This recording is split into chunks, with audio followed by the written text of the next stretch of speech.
Hi, I'm Hazel, and it is almost Saturday today, which means it's time to sit down and catch up with a brand new vlog, and I feel like I have grooves of different places that I roll on this mat, and like, I have to really commit if I want to switch grooves. You gotta really Anyways, this week they very recently added some more difficulties to island expeditions for testing on the BFA Alpha, and I would love to tell you guys that I went in and I tested and I have all sorts of opinions about them, and I swear to you I tried, and this is the dumbest thing. This is actually probably the dumbest that I've felt in like a year or so, but I can't figure out how to get in.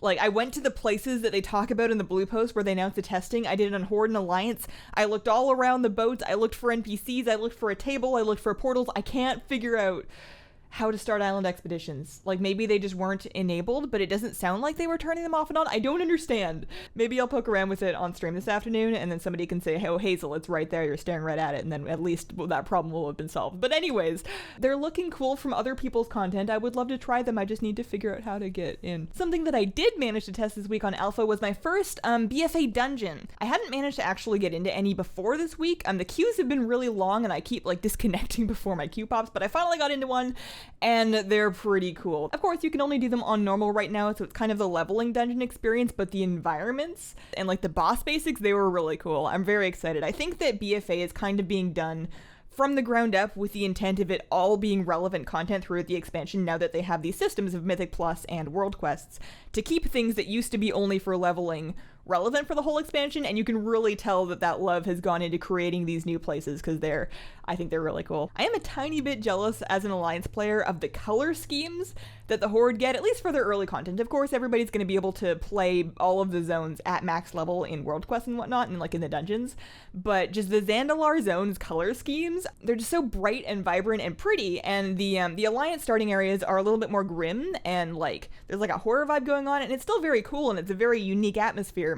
But I am a sucker for jungles and bright colors, so I'll be excited to get into that when that time comes for the Alliance anyways. Whenever I'm looking through new zones and environments that are being added to WoW, I always get this kind of strange but familiar feeling that I couldn't quite pin down before, and I think I figured it out. I think that when your life gets to be this WoW-centric, looking at places in a new expansion that's being added to WoW feels a lot like kind of scoping out a place that you're gonna live next, you know? It kind of feels like I'm viewing my next home or apartment or area, you know, you're scoping out the neighborhood, you're just kind of checking out the amenities, trying to figure out where you're gonna be spending all of your time. It's very much that feeling. It's like this weird mix of being judgmental and excited, but mostly excited because the new stuff does look really cool. In my life this week, I had a really great time visiting with my mom on the Oregon coast. It even stopped raining for a whole day for us. It was supposed to rain all weekend, but it cleared up a little bit on Sunday, and we spent lots of time on the beach, and the dog just loved it. Joker's a big fan. He's kind of, he's probably not in the shot.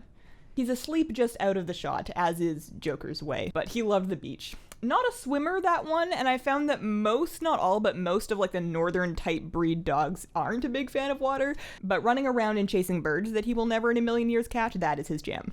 Anyways, questions from this week. Texan Joe Coffeehouse asks, Hazel, have you checked out what it is like to do transmog and mount runs on the Alpha? Not yet. That is a really good idea, and I will probably take a look sometime in the next week or 2 weeks or so to put a video together on that. But I will say that whatever it turns out to be on Alpha right now, it's probably going to be quite a bit different than what it's going to be when you're actually at endgame, just because of the way that item level scaling kind of goes post-squish. They squish down everything, so where you are at 110 isn't going to be that many item levels over the mop raid level, so maybe at 110 it'll be kind of tough to clear the mop raid, but once you get to 120 and you start getting yourself a couple of patches worth of raid gear and just huge item level upgrades, because they go so nuts with the item level creep at the end of the expansion, and that's why they've had to squish it twice. I think that the end game experience at 120 is going to be significantly easier than the experience going in at level 113, 116 now on the Alpha. So I will try it, but it may present as more difficult to run old raids than it actually turns out being because of that item level creep. Shervin asks, why do you talk so fast? I will say it's definitely not because it's easier to edit. It's not easier to edit, especially if I have to say something twice and I have to splice together the sentence because I couldn't quite spit it out properly in one go. It's just my natural way of speaking. I find that the longer somebody knows me or has listened to me talk, the easier it gets for them to understand me. It's kind of like an accent, except it's not. I do try and slow down sometimes, but I find that when I try to slow down too much, I forget what I'm saying before I finish spitting it out. So yeah, it's just kind of how it comes out. out. I am aware that it can be hard to understand me sometimes. It's something I'm trying to work on, but historically, I've been very unsuccessful at slowing down, so it's just kind of how it is. Maddie DJ asks, why did you pick squirrels and hazelnuts as your kind of brand? So I picked out the name Hazelnuttygames back in 2013 when I was making my channel. I had a couple of I think I had a short list of names. I don't remember what the other ones were. I made like pro and con lists. I did a little Googling to make sure it wasn't too close to anything else that was going on in at least the gaming space. And then after I got started with the name Hazelnuttygames, all the squirrel and hazelnut stuff just kind of happened after. I didn't really think through the squirrel thing at first, but that's kind of cute and it makes sense and it fits. I'm not like crazy about squirrels. They're not like my favorite animal or anything. I don't dislike squirrels. I'm sure I will eventually dislike squirrels if they're breaking into bird feeders that I hypothetically want to have one day, but... So basically, squirrels are cute. It kind of fit with the name, and hazelnut is, in my opinion, the best flavor of a Tim Hortons ice cap. The other ones are good, but hazelnut is the best one. They still make that, right? I haven't been back in a while. Laura Shan asks, what hair dye did you use and what volume bleach did you use? My hair is a tiny bit lighter than yours, and I'm planning on going blue. So I used Arctic Fox hair dye. I've been very happy with the colors. I was very happy with the application process. The conditioner in it made my hair feel actually like really nice after I was done dyeing it. The one thing I will say is that it does wash out a fair amount. I've heard, and I haven't tried them yet, but I've heard that the Pravana Vivids stick to your hair a little better, but I don't really mind the fading because it lets me kind of change it up every couple of months when I touch up my roots. So yeah, Arctic Fox hair dye. I used 20 volume developer for like my medium to dark brown hair, and I think that worked really well for going to a medium to darker color. If I was trying to go for like a pastel color, which I probably wouldn't because it's scary, I would have to go lighter, but I think the 20 for what you're doing and for what I'm doing is like the right amount. It doesn't really damage your hair too much. I will say that if you're planning on doing it yourself at home, at the very least get a friend or family member or somebody to help you at just to make sure you don't miss any spots, because it is very easy to miss spots and it's hard to fix them later. Zepzor asks, hey Hazel, I heard you mention that you like watching Overwatch League sometimes. I was wondering, how much do you play Overwatch and what characters do you main in Overwatch? I don't play very often, definitely not as often as I would like, probably like once or twice a month or two with like a friend. I have really terrible aim,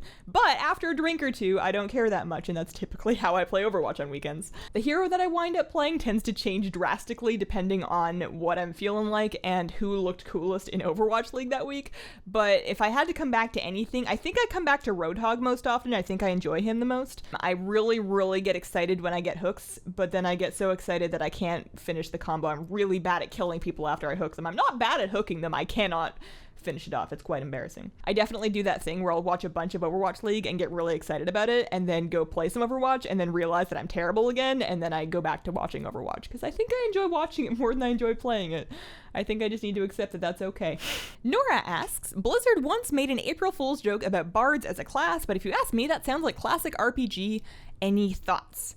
So yeah, Bard is definitely one of those things that comes to mind as like the archetypical like D&D class, I think, is the one thing that I really connect Bards with. It's been a long time since I've played any form of D&D, but from what I recall, Bards are typically a buff-based support class, and Blizzard tried to do buff-based support classes like way back in early WoW with Shamans and to some extent Paladins, and they eventually kind of moved away from that for a couple of reasons, but I think more or less they've discovered that it's not all that fun in an MMO environment to be the guy that enables everybody else to do stuff while you just kind of like press your buff buttons. I think that if we ever did see kind of like a bard or music-based class in WoW, it would probably have some of those elements, but it would be very much redesigned to be a class that can stand on its own, because WoW is designed to be played not only as a group, but also solo, and it would suck to get out there on your own to do your world quest and press your healing song and press your make everybody else really attacky song and then realize that you can't kill anything because all you have is a loot.